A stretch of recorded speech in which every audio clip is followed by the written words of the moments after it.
ओम नमो भगवते वासुदेवाय। जय श्री कृष्ण भक्तगण। आज गीता के चतुर्थ अध्याय का महात्म्य हम आपको बताने जा रहे हैं। श्री भगवान कहते हैं, प्रिय, अब मैं चौथे अध्याय का महात्म्य बतलाता हूँ। सुनो। गंगा के तट पर वाराणसी नाम की एक पुरी है।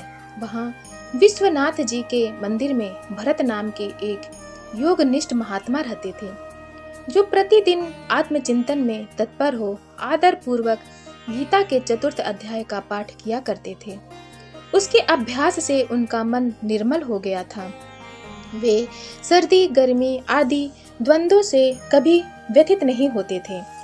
एक समय की बात है, वे तपोधन नगर की सीमा में स्थित देवताओं का दर्शन करने की इच्छा से भ्रमण करते हुए नगर से बाहर निकल गए। वहां बेर के 2 वृक्ष थे। उन्हीं की जड़ में वे विश्राम करने लगे। एक वृक्ष की जड़ में उन्होंने अपना मस्तक रखा था और दूसरे वृक्ष के मूल में उनका पैर टिका हुआ था। थोड़ी देर बाद जब वे तपस्वी चले गए, तब बेर के वे दोनों वृक्ष 5-6 दिनों के भीतर ही सूख गए। उनमें पत्ते और डालियां भी नहीं रह गई। तत्पश्चात वे दोनों वृक्ष कहीं ब्राह्मण के पवित्र गृह में 2 कन्याओं के रूप में उत्पन्न हुए। वे दोनों कन्याएं जब बढ़कर 7 वर्ष की हो गईं, तब एक दिन उन्होंने दूर देशों से घूमकर आते हुए भरत मुनि को देखा।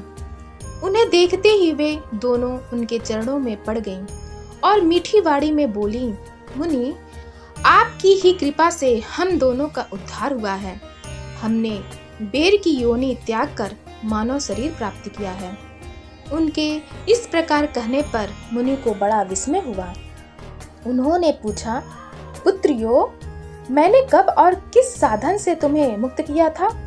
साथ ही यह भी बताओ कि तुम्हारे बेर होने की क्या कारण था, क्योंकि इस विषय में मुझे कुछ भी ज्ञान नहीं है।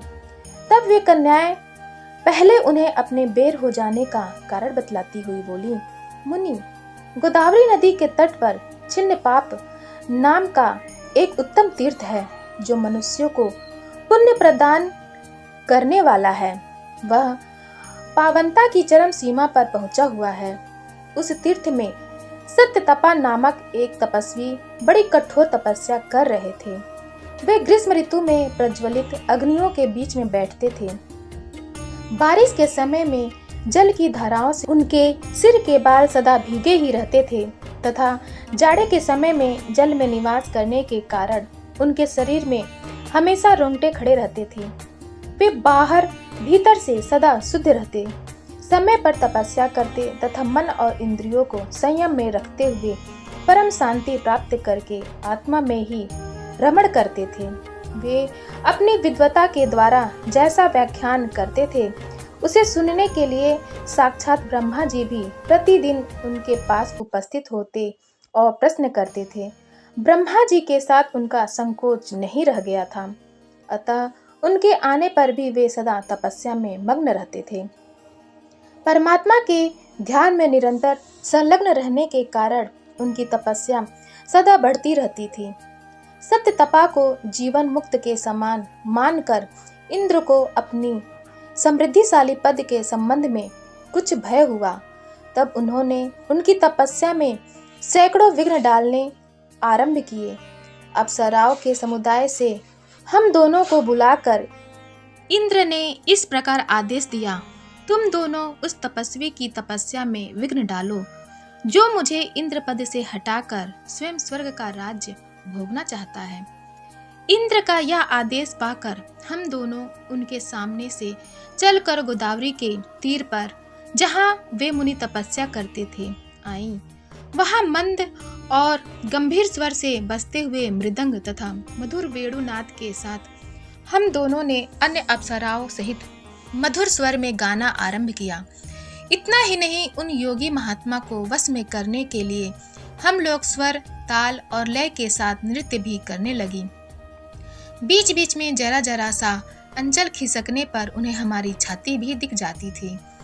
हम दोनों की उन्मत्त गति काम भाव का जगाने वाली थी, किंतु उसने उन निर्विकार चित्त वाले महात्मा के मन में क्रोध का संचार कर दिया। तब उन्होंने हाथ से जल छोड़कर हमें क्रोधपूर्वक शाप दिया, अरे तुम दोनों गंगा जी के तट पर बेर के वृक्ष हो जाओ।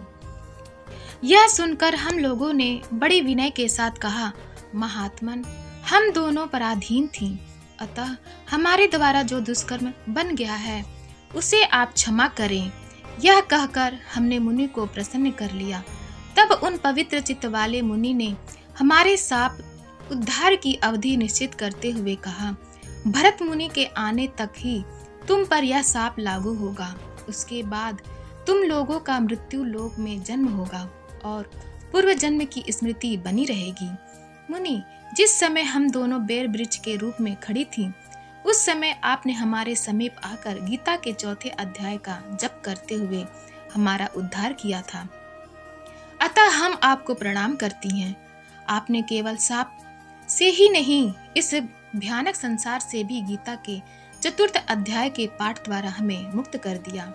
श्री भगवान कहते हैं, उन दोनों के इस प्रकार कहने पर मुनि बहुत ही प्रसन्न हुए और उनसे पूजित हो विदा लेकर जैसे आए थे वैसे ही चले गए, तथा वे कन्याएं भी बड़े आदर के साथ प्रतिदिन गीता के 4th अध्याय का पाठ करने लगी, जिससे उनका उद्धार हो गया।